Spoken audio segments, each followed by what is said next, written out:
The new BMW 3 Series has its first outing here at the show. Now from the outside it may not look remarkably different to its predecessor, but remember, the old 3 Series sold 400,000 cars last year alone. And what this car has to do is build on that success. Chris, when you first look at the new 3 Series, it doesn't look radically different to its predecessor, does it? Why was that? Well, you know, we're trying to show a long heritage here.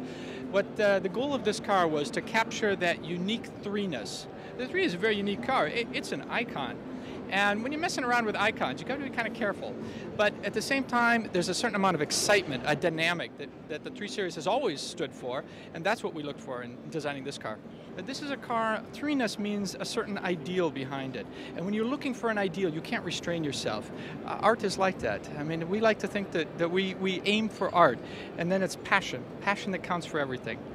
So what kind of ideals do we find then in the new 3 Series? Well, for instance, everything that the old 3 Series was, in its dreams and thinking, we tried to capture in this one. When you put the old 3 Series to bed at night, what does it dream to be? Well, maybe it wants the wheels out a little bit further, and maybe it wants those tires just stretched out a little bit longer, so it looks a little bit sleeker and a little bit more Formula One.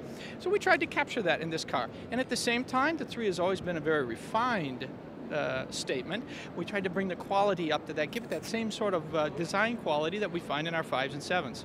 So do you see each car that you design as having its own individual personality? You sort of almost envisage a little cartoon character of it, do you, as you're designing? No, I wouldn't call it a cartoon character, but personality certainly.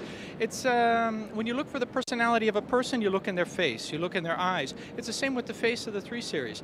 This new 3 embodies more than just a nose on a face, the kidneys. It's the complete personality that we like to think comes across, but not just the front view, all the other views too. I'd bet money on the fact that you're the kind of person who's always given your cars names. Is that true? No, you know, strangely enough, I haven't given them names. Only when they did something really wrong. Then I gave them a name. You've designed some beautiful cars and some also very diverse ones. Which are you proudest of so far in your career? Well, the real way to put that is to say I've always worked with teams which have designed beautiful cars, and I'm most proud of the team I'm working with now.